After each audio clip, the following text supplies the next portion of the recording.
Welcome back. This is PARM 2223, Unit 11, the Seizure Lecture, Part 2. And we're going to talk about a little bit of pathophysiology. So if you haven't watched Part 1 yet, go do that, please. Thank you. All right, so let's move along. So when we talk about seizures, you can call them all sorts of different things. So we call them provoked versus unprovoked. We also, the classical classification is partial or generalized, also sometimes complex. Seizures come from all sorts of causes. In addition to the primary neurological cause, of course, we have metabolic causes. We have autonomic causes, such as what we talked about with autonomic dysreflexia and hypertension. Renal causes with electrolyte imbalances. Cardiorespiratory causes, for example, when you have a sudden drop in blood pressure, you can have a hypoxic or a hypoperfusion seizure. Toxicological causes such as TCA overdoses is a prime example, but there's a lot more. There really are a lot of stuff. Talk about metabolic causes again. Sometimes metabolic and toxicological overlap. For example, when we see MDMA, ecstasy, and we have hyperthermia as a result of that causes metabolic changes in oxygenation and metabolically changes the seizure threshold. So there's some overlap there. And of course, structural causes. These are your space-occupying lesions, your tumors, blood, even air sometimes, in some cases, stuff of that nature. So, the moral of this story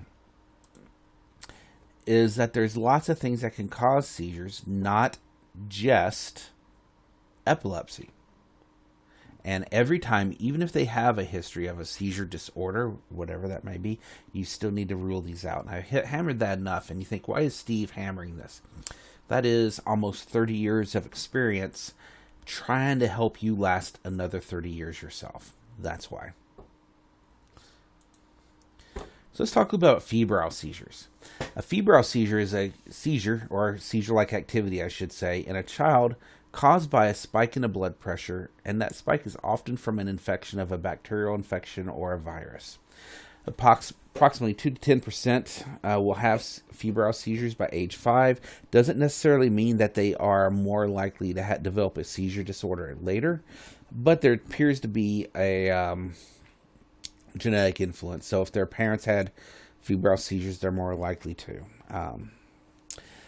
So there's a couple different reasons why this may happen. One of them is the thought that the pyrogens that result from infections that actually raise your body temperature may also lower the seizure threshold.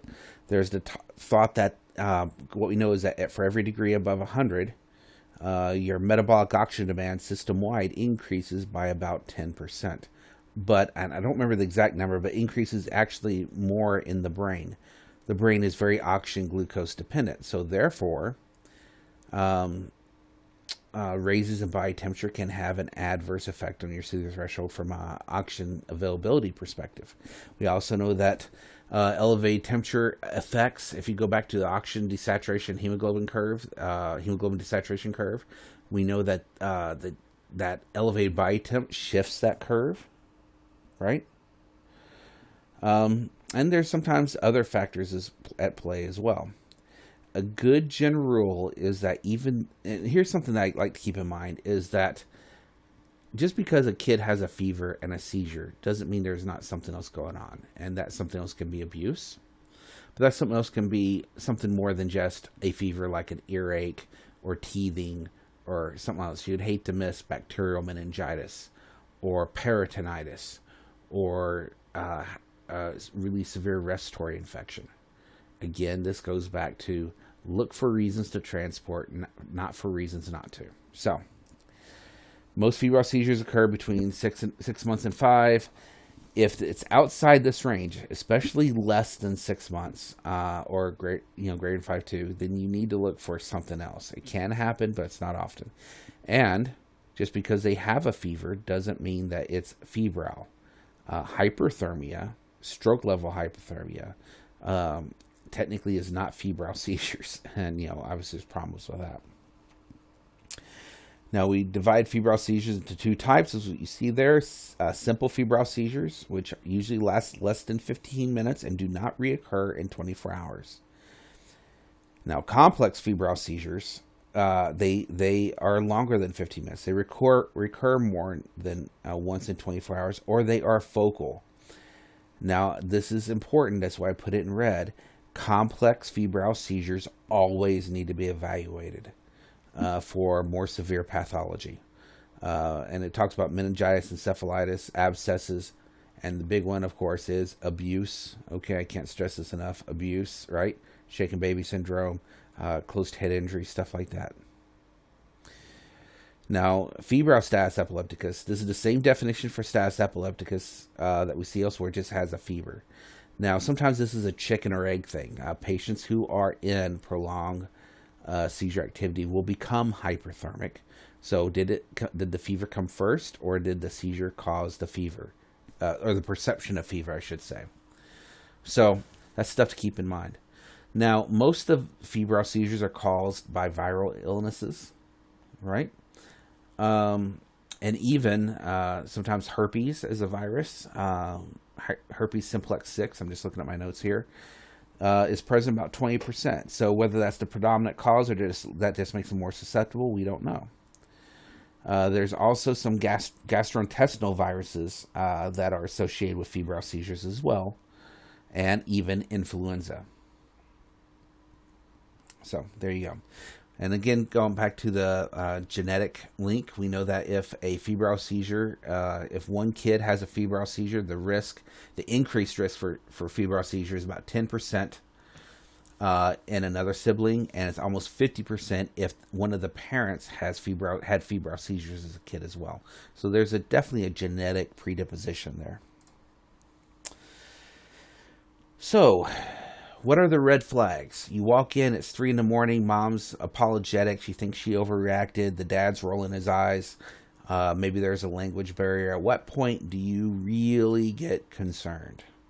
So let's take a look here.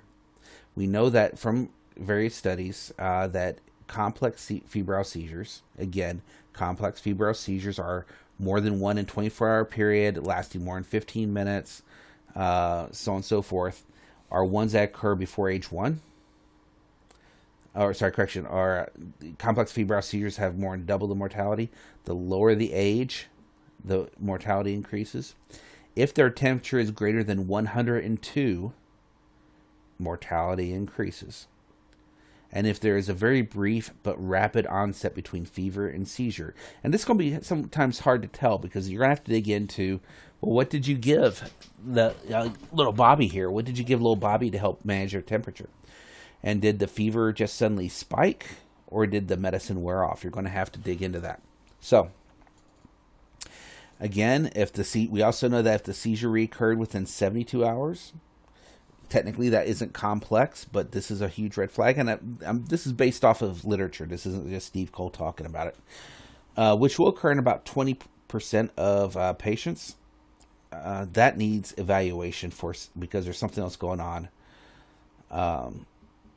other than just febrile seizures. So, anyway, some other red flags. If parents start doing antipyretics and cooling for patients who are not in seizures, not that this is I should really specify that this is not so much a red flag as you want to make sure that they did what they should have done. So a parent, if they gave them antipyretics, they gave them the appropriate weight and dose and type of antipyretic. They didn't accidentally overdose their kid. A big one is, well, Susie over here has seizure history, and now Bobby had a febrile seizure. I gave Bobby Susie's anti-seizure medicine. Boom, big red flag, right? When they're cooling, make sure that they did appropriate cooling. That's with tepid water, not cold water, tepid water. If their temperature is above 102, then they need transport, not more cold cooling.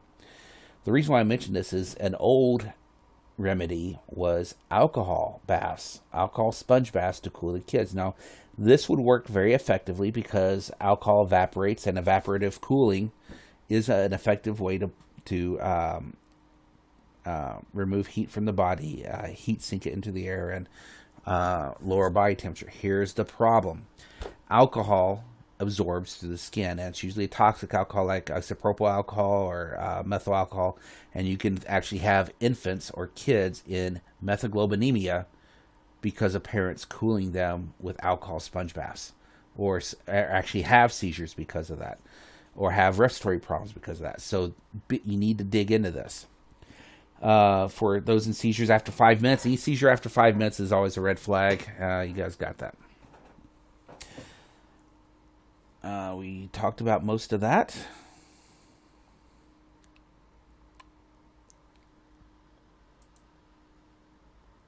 Let's talk about other non-provoked seizures. Now, non-provoked seizures means generally that it's primary neurological etiology. And basically, when they talk about neuronal recruitment, it's that the seizure spreads. Very much, I still like the concept of it's almost like VFib in the brain. And the pathway usually determines the type of seizure seen. Now, this is something that's really interesting to me, because this neuronal recruitment tends to follow the same pathways frequently over and over again. This is why a patient's seizures, if they have a seizure history, their new seizure should be similar in appearance and manifestation and onset and duration as previous seizures. And again, when they're not, that's a red flag. Now, how are you going to know this? If you walk in, throw a refusal in the patient's face, do a minimal assessment, minimal history, you're not. You have to spend the time to ask additional questions. Is this seizure like other seizures that Bobby has had? Is this seizure about the same distance or same time that Sally had the last time and that she usually has? When was the last time Sally had a seizure? Oh, yesterday? Or 6 months ago? Non-provoked primary neurological seizures are typically self-limited. They're little bursts of irritability, electrical discharges that follow predictable patterns, and they self-terminate often before we ever arrive. Now, when we talk about generalized seizures usually the neurological pathway or the neurological recruitment is in both hemispheres. So you have tonic-clonic activity on both sides. When you see tonic-clonic activity only on one side, that's concerning. Now, how are you going to know that? Again, it comes back to you're going to ask. Okay? Absence seizures are also generalized seizures. They just don't manifest in physical tonic-clonic activity.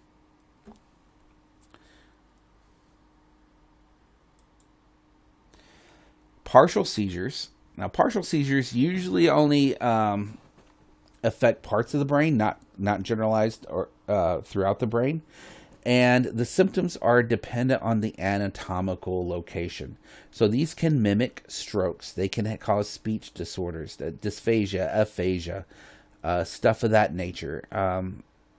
So their location, getting a good description of what body parts were involved, what they did, and maybe not body parts, but body functions such as speech, cognition.